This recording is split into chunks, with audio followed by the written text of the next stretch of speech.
अज़ान अली टीवी के मोअज़्ज़ज़ दोस्तों, मैं हूं नदीम मुगल और आप तमाम देखने और सुनने वालों को अस्सलाम वालेकुम। नाज़रीन मोहतरम, जैसा कि आप जानते हैं, इस्लाम के अजीम सिपा सलार हज़रत खालिद बिन वलीद रज़ी अल्लाह ताला अन्हो के हालात ज़िंदगी के बारे में हमारे चैनल पर एक सिलसिला जारी है। इसी सिलसिले की नई वीडियो के साथ आप दोस्तों की खिदमत में हाजिर हैं। नाज़रीन मोहतरम, एक बार हज़रत खालिद बिन वलीद रज़ी अल्लाह ताला अन्हो को किसी मामले में तकलीफ भी उठाना पड़ी।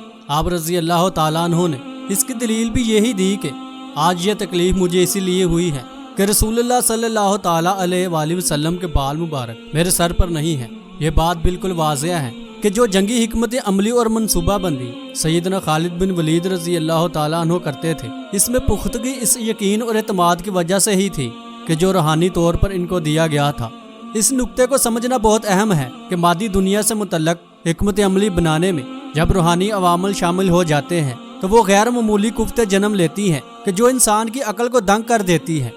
हाज़रीन मोहतरम, हज़रत खालिद बिन वलीद रज़ी अल्लाह ताला अन्हो जो हिकमत अमली इस्तेमाल करते थे वो बहुत जारहाना होती थी। वो दुश्मन पर हल्का हाथ रखने पर यकीन नहीं रखते थे। जब इनकी झड़प होती तो इंतहाई खून रेजी होती। वो इस बात पर यकीन रखते थे कि यहाँ तो बातचीत के जरिए मामला तय कर लिए जाएं और अगर तलवार निकालना ही पड़ जाए तो फिर दुश्मन के खून से ही अच्छी तरह सुर्ख होनी चाहिए। नाज़रीन मोहतरम, एक दफ़ा जब जंग में दुश्मन ने धोखे से मुसलमानों को एक जगह शहीद कर दिया तो इस मौके पर हज़रत खालिद बिन वलीद रज़ी अल्लाह ताला अन्हो ने अल्लाह से वादा किया कि जितने भी दुश्मन पकड़े जाएंगे इनको इसी जगह लाकर कत्ल किया जाएगा। चुनाचे बाद में दुश्मन को दूर दूर से गिरफ्तार करके वापस इसी मुकाम पर लाकर कत्ल किया गया, क्योंकि आप रज़ी अल्लाह ताला अन्हो ने अल्लाह से वादा किया था कि दरिया को उनके खून से सुर्ख कर दूंगा।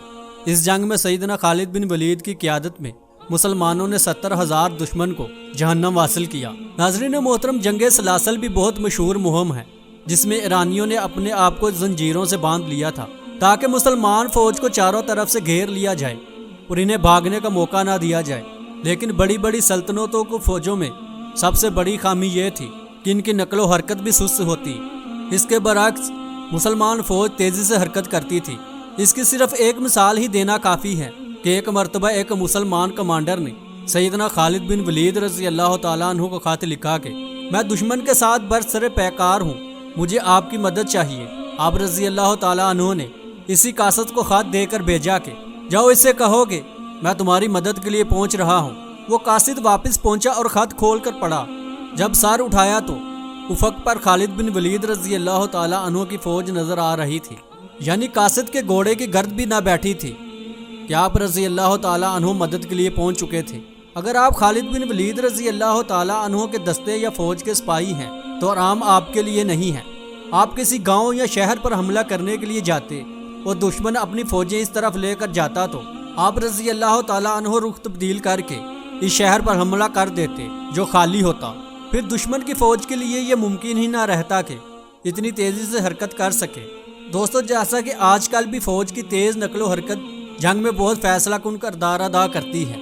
नाज़रीन मोहतरम, हज़रत खालिद बिन वलीद रज़ी अल्लाह ताला अन्हो जब जंग में जाते तो दुश्मन को बिल्कुल कुचल कर रख देते। किसी दुश्मन को इस काबिल न छोड़ते कि वो दूसरी फ़ौज के साथ मिलकर दोबारा इनके खिलाफ कोई मजम्मत कर सके। जसूसी का निज़ाम ऐसा था कि पूरे इराक़ में दुश्मन की कोई भी हरकत होती तो सैयदना खालिद बिन वलीद रज़ी अल्लाह ताला अन्हो को इसकी इतला पेशगी पहुँच जाती। रसद का निज़ाम ऐसा कि पूरे मुल्क में जहाँ भी मुसलमान फ़ौज हरकत करती वहाँ रसद की कोई कमी न रहती। हज़रत खालिद बिन वलीद रज़ी अल्लाह ताला अन्हो की तरफ से हमेशा ऐसी जंगी हिकमत अमली इस्तेमाल की जाती थी कि जिससे ईरानी ना वाकिफ़ होते। ईरानी सफ़ दर सफ़र बराह रात फ़ौजों के तसादम के आदी थे, जबकि सैयदना खालिद बिन वलीद रज़ी अल्लाह ताला अन्हो छापा मार कार्रवाइयों पहाड़ के पीछे से कमान गाह में छुप कर दुश्मन को हैरान करके और इसे थका कर इसके साथ तसादम करते थे। यहाँ तक कि ज़ाहरी जंग हिकमत अमली का तलक है वो इतनी गैर मामूली थी कि सल्तनत फ़ारस ने अपने आला तरीन जर्नैल आपके मुकाबले के लिए भेजे। लेकिन सिर्फ चंद माह के अरसे में हज़रत खालिद बिन वलीद रज़ी अल्लाह ताला अन्हो ने पूरा इराक़ फ़तह कर लिया। दोस्तों, हज़रत खालिद बिन वलीद रज़ी अल्लाह ताला अन्हो की तबीयत की एक ख़ास बात यह थी कि आप जानबूझकर ख़तरे मोल लेते थे। दुश्मन सोच भी नहीं सकता था कि कोई सिपा सलार इस किस्म के ख़तरे मोल ले सकता है। आप रज़ी अल्लाह ताला अन्हो अपनी जान पर खेल कर ऐसे ऐसे कारनामे सर अंजाम देते थे کہ دشمن ہکا بکا رہ جاتا تھا۔ آپ رضی اللہ تعالیٰ عنہ کی بے جگری اور بے خوفی مثال بن گئی تھی۔ لوگ خالد بن ولید رضی اللہ تعالیٰ عنہ کی مثالیں دیا کرتے تھے کہ اگر دلیری کی آخری حد دیکھنی ہے تو حضرت خالد بن ولید رضی اللہ تعالیٰ عنہ کو دیکھ لو۔ دوستو، جنگ یرموک کے موقع پر جب 60,000 غسانی عیسائیوں کا لشکر مسلمانوں کے لیے درد سر بنا ہوا تھا تو اس معاملے سے نمٹنے کے لیے جنگی شورا کا اجلاس بیٹھا۔ اس میں سیدنا خالد بن ولید رضی اللہ تعالیٰ عنہ نے یہ تجویز پیش کی کہ دشمن کو پریشان کرنے اور شکست دینے کے لیے میں 30 مجاہدین کے ہمراہ براہ راست ان پر حملہ کروں گا۔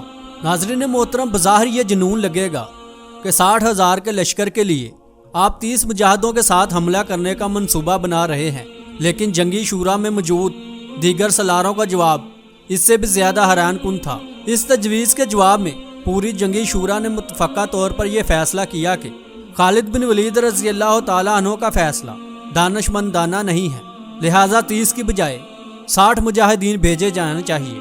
اس کے بعد تاریخ نے یہ نظارہ بھی دیکھا کہ خالد بن ولید رضی اللہ تعالیٰ عنہ اپنے دیگر 59 مجاہدین کے ساتھ 60,000 کے لشکر پر ٹوٹ پڑے اور انہیں ناکوں چنے چبوا دیے۔ بظاہر یہ ناممکنات میں سے تھا جو کام دنیا کا کوئی جنرل کمانڈر، حربی ماہر اور منصوبہ ساز اور جنگی تجزیہ نگار سوچ بھی نہیں سکتا تھا۔ حضرت خالد بن ولید رضی اللہ تعالیٰ عنہ اس کو عام طور پر کر گزرتے تھے۔ ناظرین محترم، ایرانی سلطنت کی سرحدیں مغرب میں رومی سلطنت سے ملتی تھیں۔ جب دونوں طاقتوں کو مسلمانوں سے خطرہ محسوس ہوا تو انہوں نے اپنی فوجیں اکٹھی کر لیں۔ یہ پہلا موقع تھا رومی اور ایرانی سلطنتیں ایک دوسرے کے اتحادی بن کر مسلمانوں کے مقابلے پر آئے۔ اللہ کے فضل سے حضرت خالد بن ولید رضی اللہ تعالیٰ عنہ ان دونوں سلطنتوں سے ٹکرائے اور ان کو شکست دے دی۔ ناظرین محترم، آج کی ویڈیو میں بس اتنا ہے۔ بہت جلد اس سلسلے کی نئی ویڈیو کے ساتھ آپ کی خدمت میں حاضر ہوں گے۔ ہمیں اجازت دیجیے۔ اللہ نگہبان۔